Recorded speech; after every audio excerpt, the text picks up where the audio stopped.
Puji Tuhan. Haleluya. Salam sejahtera dalam kasih Tuhan kita Yesus Kristus. Apa kabar Bapak Ibu dan Saudara sekalian? Saya berdoa bagi kita sekalian, bagi kita semua, supaya kita semua ada dalam kebaikan Tuhan, ada dalam rahmat Tuhan. Seberapa berat tantangan yang kita hadapi dan sedang kita gumulkan, kita percaya bahwa kekuatan dari Allah akan menolong dan memampukan kita semua. Bapak, Ibu, dan Saudara yang dikasihi oleh Tuhan, mari kita akan mulai ibadah pertengahan minggu kita sore ini. Dan sebelumnya, mari kita dengarkan pujian yang akan memberikan kepada kita kekuatan dan menjadi landasan untuk kita mendengarkan firman Tuhan. Mau siapkan hati kami Tuhan untuk datang padamu Tuhan. Kami rindu akan firman-Mu Tuhan. Mau menyiapkan hati kami, biarlah Tuhan Kau taburi dengan firman-Mu Tuhan. Kami siap untuk mendengarkan firman-Mu Tuhan.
Siapkan hati kami Tuhan untuk dengar.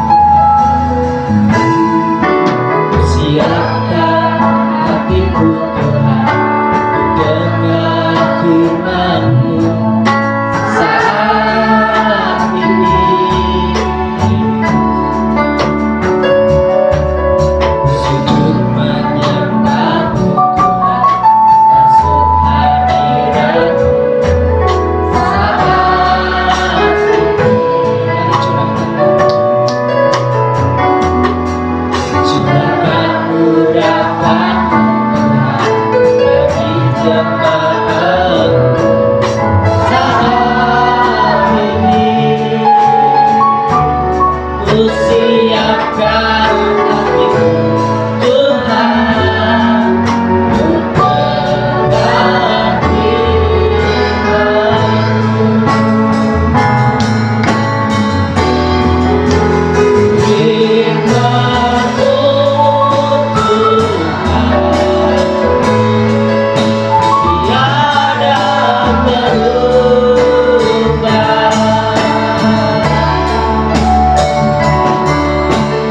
Oh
Puji Tuhan, haleluya. Bapak, Ibu, dan Saudara sekalian, mari kita bersama-sama bersatu dalam doa, dan kita siapkan hati kita untuk menerima firman Tuhan. Mari kita berdoa. Bapa, di dalam nama Tuhan Yesus Kristus, hati kami bersyukur, berterima kasih, karena kebaikan Tuhan dalam hidup kami yang tidak pernah berubah, dulu, sekarang, sampai selama-lamanya. Hari ini kami berkumpul bersama untuk belajar dari firman-Mu, untuk merenungkan firman-Mu, untuk mendapatkan kekuatan dari firman-Mu bagi kami, agar kami tetap kuat, tetap mampu menjalani kehidupan kami hari-hari ini. Dan melalui firman-Mu kami dikuatkan, diteguhkan, dimampukan untuk terus bertahan di dalam membangun kesetiaan kami kepada Tuhan, sampai kami mencapai tujuan kehidupan yang Engkau harapkan ada dalam hidup kami. Kami siap mendengarkan firman-Mu, ya Allah. Biarlah Roh Kudus yang menolong dan memimpin kami. Dalam nama Tuhan Yesus. Haleluya. Amin. Bapak, Ibu, dan Saudara yang dikasihi oleh Tuhan Yesus Kristus, mari kita membuka Alkitab kita, dan firman Tuhan sore ini akan saya beri tema kasih yang memulihkan. Pembacaan Alkitab akan kita landaskan dari Kitab Yesaya pasal yang ke-54 ayat yang ke-10. Kitab Yesaya pasal yang ke-54 ayat yang ke-10. Demikian pembacaan firman Tuhan. Sebab biarpun gunung-gunung beranjak dan bukit-bukit bergoyang, tetapi kasih setiaku tidak akan beranjak daripadamu, dan perjanjian damaiku tidak akan bergoyang, firman Tuhan yang mengasihani engkau. Puji Tuhan. Bapak, Ibu, dan Saudara yang dikasihi oleh Tuhan Yesus Kristus, tantangan kehidupan yang begitu berat memang merupakan sebuah pengalaman yang tidak menyenangkan, sebuah pengalaman yang bisa disebut menyakitkan di dalam kehidupan kita. Tentu saja tantangan itu bisa terjadi dengan berbagai macam alasan. Bisa disebabkan sebagai akibat atau konsekuensi dari kehidupan dunia ini yang memang sudah jatuh ke dalam dosa, sehingga kemudian sistemnya berdosa dan mengakibatkan hal-hal yang kita lihat terjadi sebagai akibat dosa itu dalam kehidupan kita hari-hari ini. Namun mungkin tantangan-tantangan itu juga bisa terjadi sebagai sebuah akibat dari kesalahan atau dosa yang kita lakukan sendiri.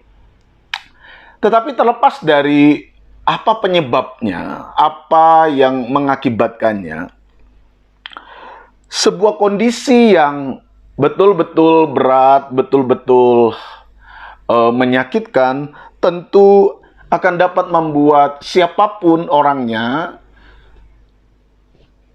siapapun bangsanya, apapun keberadaannya, akan mengalami sebuah situasi di mana dia mengalami sebuah kefrustasian yang cukup besar. Situasi seperti ini, sebagaimana yang tadi sudah saya sampaikan, bisa terjadi pada siapa saja. Bisa terjadi di mana saja.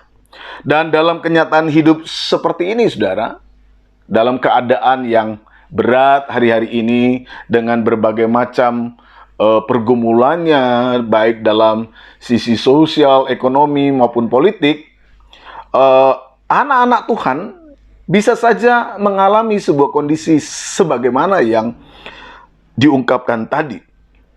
Kita sebagai orang percaya bisa saja juga ada di dalam situasi-situasi berat yang membuat kita mengalami sebuah kondisi di mana kita ada dalam sebuah kefrustasian.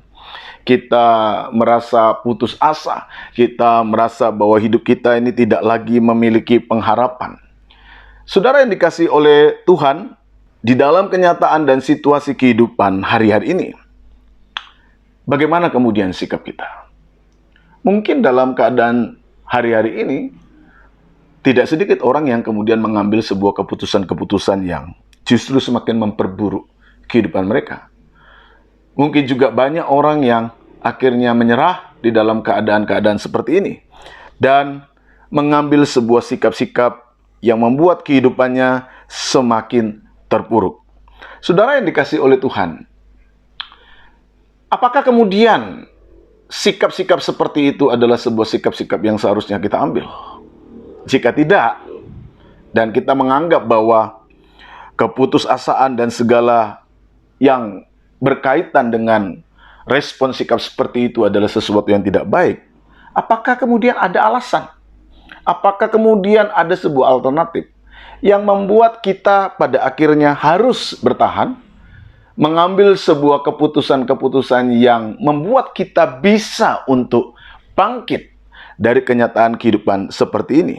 Apakah ada alasan yang membuat kita harus tetap bertahan sampai kita melihat karya pemulihan itu terjadi dalam diri kita? Dan apakah jalan untuk menuju ke sana sangat terbuka bagi kita? Saudara yang dikasihi oleh Tuhan Yesus Kristus, Alkitab menggambarkan di dalam ayat yang kita baca ini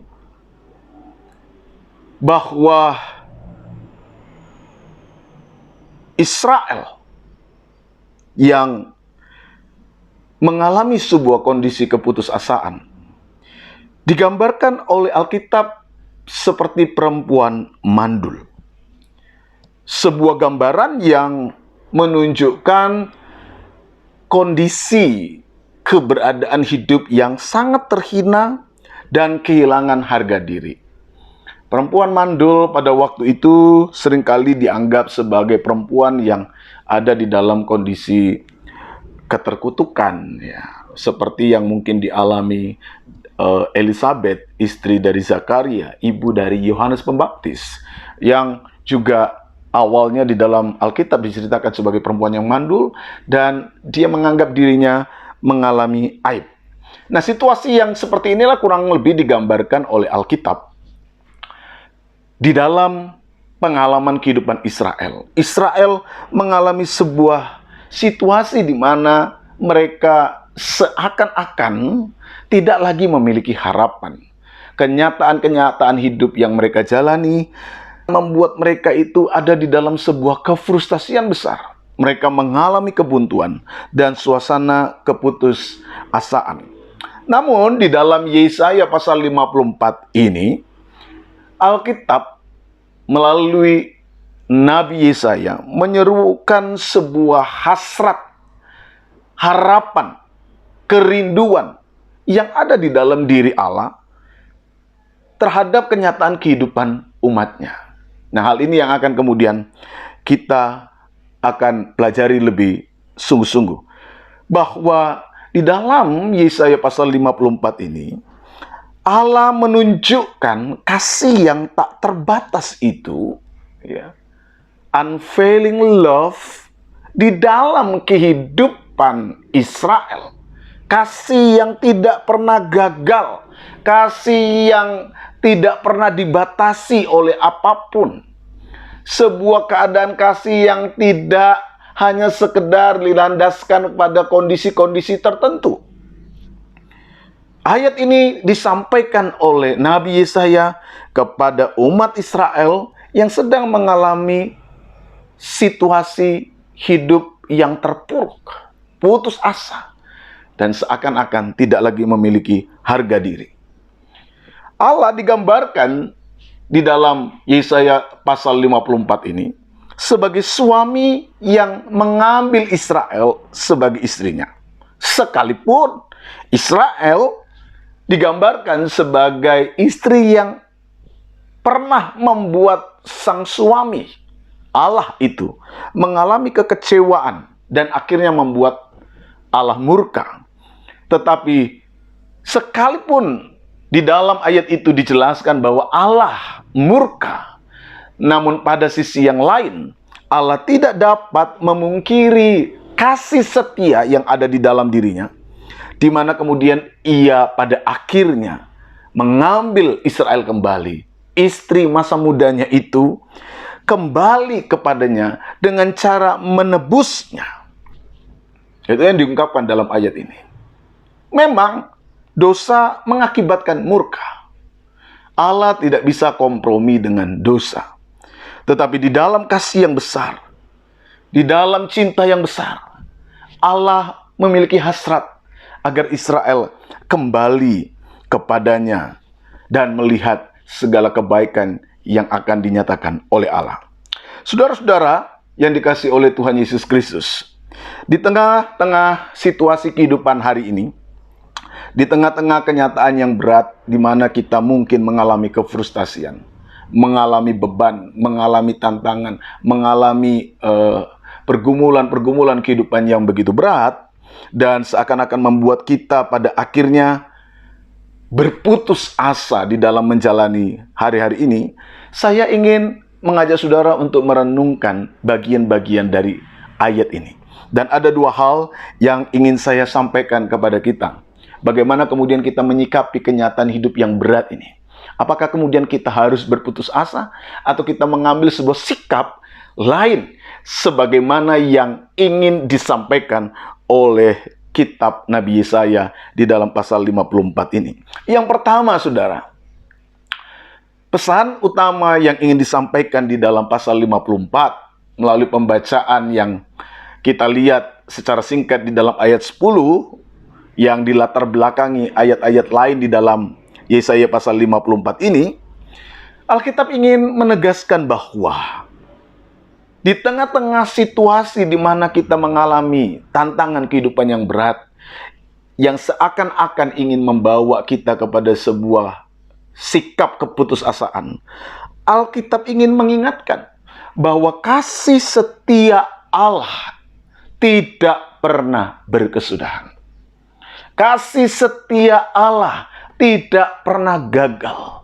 Kasih setia Allah tidak akan pernah dapat dirusak oleh apapun. Allah bisa murka. Allah bisa marah oleh karena kekeliruan, kesalahan, dosa kita. Tetapi tidak selamanya kemarahan Allah itu selalu dinyatakan kepada umatnya. Allah akan menyatakan keajaibannya. Allah akan menyatakan kasih-Nya kembali. Nah, saudara, di dalam pemahaman inilah saya ingin mengajak kita untuk kembali mengingat bahwa sebenarnya di dalam diri Allah itu ada sebuah semangat untuk membawa hidup kita kepada sebuah pengalaman kehidupan yang baik. Saudara, sampai pada titik ini, saya ingin menyampaikan hal ini kepada saudara. Ketika tantangan hidup yang engkau hadapi begitu berat dan membuat engkau seakan-akan frustrasi dan kemudian ingin membuat engkau mengalami keputusasaan, ingatlah bahwa harapan itu masih ada di dalam Allah. Harapan itu masih ada di dalam diri Allah, dan itulah yang sebenarnya Allah ingin berikan kepada kita. Jangan sampai kita kehilangan pengharapan itu. Jangan sampai kita kehilangan pengharapan yang sebenarnya kita miliki sebagai umat-umat Allah. Allah ingin mengatakan, Allah ingin menyampaikan kepada kita bahwa pemulihan itu akan datang. Pemulihan itu akan terjadi di dalam diri kita ketika kita kembali kepada Allah. Sebagaimana yang ingin Allah nyatakan juga kepada Israel yang pada waktu itu sedang mengalami sebuah kondisi kefrustrasian yang digambarkan seperti pengalaman seorang perempuan mandul. Coba kalau kita membaca di dalam kitab Yesaya pasal 54 ayat 1 sampai 4. Yesaya 54 ayat 1 sampai 4. Demikian. Bersorak-sorailah, hai si mandul yang tidak pernah melahirkan. Bergembiralah dengan sorak-sorai dan memekiklah, hai engkau yang tidak pernah menderita sakit bersalin. Sebab yang ditinggalkan suaminya akan mempunyai lebih banyak anak daripada yang bersuami. Firman Tuhan. Lapangkanlah tempat kemahmu dan bentangkanlah tenda tempat kediamanmu. Janganlah menghematnya. Panjangkanlah tali-tali kemahmu dan pancangkanlah kokoh-kokoh patok-patokmu. Sebab engkau akan mengembang ke kanan dan ke kiri. Keturunanmu akan memperoleh tempat bangsa-bangsa dan akan mendiami kota-kota yang sunyi. Janganlah takut, sebab engkau tidak akan mendapat malu, dan janganlah merasa malu, sebab engkau tidak akan tersipu-sipu. Saudara, kalau kita membaca ayat ini, ayat-ayat yang telah kita baca dari Yesaya pasal 54 ayat 1 sampai 4, jelas kita melihat hasrat di dalam diri Allah. Sekalipun Allah bisa marah, sekalipun Allah murka karena kesalahan-kesalahan kita, tetapi hasrat yang ada di dalam diri Allah sungguh-sungguh hasrat yang ingin membawa kita itu kepada kebaikan. Allah berjanji untuk mengembalikan harga diri umatnya. Allah berjanji akan mengembalikan kembali kehormatan umatnya. Dikatakan dalam ayat itu, bergembiralah, bersorak-sorailah, hai engkau si mandul. Lapangkanlah tempat di mana engkau akan mendiami dengan tenda-tendamu. Pancangkan semuanya itu. Perkokoh patok-patokmu. Engkau akan memperoleh sesuatu yang luar biasa. Ini hati Allah. Dan saya ingin ajak saudara untuk memperhatikan hal ini. Di tengah-tengah tantangan-tantangan yang kita hadapi, ada satu alasan mengapa kita perlu bertahan dan kemudian memperkuat kembali keyakinan kita kepada Allah. Yaitu karena di dalam diri Allah ada sebuah hasrat untuk memulihkan kehidupan kita. Allah tidak pernah membiarkan kehidupan kita terus-menerus di dalam keterpurukan. Ketika kita mau menyambut tangannya, ketika kita mau menyambut karya penebusannya. Sebab Allah yang digambarkan sebagai suami bagi Israel adalah Allah yang siap menebus. Itu yang dikatakan di dalam ayat yang kelima, keenam, bahwa Allah itu adalah penebus. Saudara, kita dapat mempercayai janji Allah ini di dalam hidup kita. Karena Allah sudah menyatakannya di dalam sejarah. Allah telah menebus Israel dari Mesir. Dan yang terbesar kita lihat karya Allah di dalam hidup dunia ini. Allah telah menebus setiap orang melalui darahnya lewat karya penyaliban Yesus Kristus bagi kita. Saudara, ini sebuah bukti yang nyata bahwa Allah sungguh-sungguh tidak pernah meninggalkan kita. Cinta Allah tidak pernah gagal untuk merebut kita kembali. Persoalannya adalah, apakah kita mau untuk merespon karya pemulihan dari Allah dalam diri kita? Allah sudah menebus kita. Dan Allah ingin agar kita kembali kepadanya. Bukti penebusan Allah di dalam diri kita menjadi sebuah pegangan dasar yang kuat bagi kita untuk mempercayai janji Allah itu. Karena itu saudara, jangan lemah, jangan putus asa, jangan kemudian menyerah. Tetaplah berjalan, terus hadapi, terus bertanding di dalam pergumulan kehidupan ini. Karena kita percaya bahwa Allah juga sedang bekerja, berkarya bagi kehidupan umatnya. Ketika kita juga mau dengan sungguh-sungguh menerima anugerah karya Allah yang memberikan kita pengharapan agar kehidupan kita menjadi kehidupan yang dipulihkan.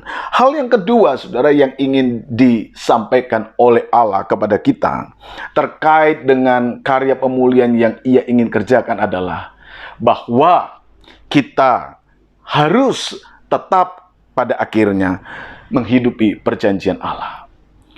Harapan yang Allah berikan, karya pemulihan yang Allah berikan kepada kita, bukan sekedar karya yang dibangun hanya sekedar untuk membuat kita menjadi orang yang lebih baik, tetapi hasrat terbesar dari Allah bagi kita agar kita kemudian kembali dan dengan sungguh-sungguh menghidupi perjanjian Allah. Bagaimana kemudian karya pemulihan dari kasih yang memulihkan itu dapat kita nikmati? Teruslah tetap menghidupi perjanjian Allah. Teruslah tetap menghidupi karya Allah di dalam pengalaman kehidupan kita sehari-hari. Karya terbesar dari Allah bukan sekedar memulihkan kehidupan kita, tetapi memastikan kita untuk tetap ada di dalam kehidupan yang terikat pada perjanjian dengan Allah. Karena Allah ingin kehidupan kita selalu berjalan bersama-sama dengan Dia. Ketika Ia memulihkan Bapak, Ibu, dan Saudara, ketika Dia ingin hidupkan kita kembali kepada karya keselamatannya, Allah ingin kehidupan kita tetap berjalan bersama dengan Dia. Allah ingin kita kembali hidup bersama dengan Dia. Allah ingin kita tetap melakukan kehendak-Nya. Allah ingin kita tetap menghidupi firman-Nya. Allah ingin kita tetap bersekutu dengan Dia.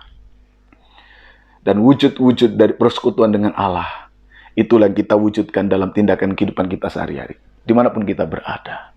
Ketika engkau menghidupi Allah, maka itu akan terwujud dalam seluruh pilihan-pilihan sikap hidupmu. Ketika engkau bersekutu dengan Allah, maka itu akan terwujud di dalam seluruh pilihan-pilihan keputusan hidupmu. Ketika engkau bekerja, ketika engkau berkeluarga, ketika engkau beraktivitas, ketika engkau berbuat apapun, wujud perjanjian Allah, wujud perjanjian hidupmu dengan Allah, itu akan jelas di dalam kenyataan-kenyataan kehidupanmu. Saudara, inilah yang ingin disampaikan oleh firman Tuhan pada sore hari ini. Kasih setia Allah yang dinyatakan kepada kita adalah sebuah kasih yang besar. Biarpun gunung-gunung beranjak, biarpun bukit-bukit bergoyang, tetapi kasih setiaku tidak akan beranjak. Saudara punya harapan di dalam Allah. Saudara punya harapan untuk melihat masa depan yang lebih baik. Namun Allah juga ingin agar saudara tetap hidup di dalam perjanjiannya. Dua hal penting yang Allah ingin kita hidupi. Kita kembali pada sebuah pengalaman di mana karya Allah itu nyata dalam diri kita dan membuat kita menjadi sangat-sangat hidup di dalam karya Allah yang besar. Dan yang kedua, Allah ingin kita selalu hidup bersama dengan Dia di dalam karya perjanjiannya, agar kita menjadi umat Allah yang hidup di dalam kebenarannya. Tuhan kiranya memberkati Bapak, Ibu, dan Saudara sekalian. Tuhan kiranya menguatkan Bapak, Ibu, dan Saudara sekalian di tengah-tengah tantangan hidup hari ini. Percayalah, harapan itu masih ada, dan terus mendekatlah kepada Allah untuk hidup di dalam perjanjiannya.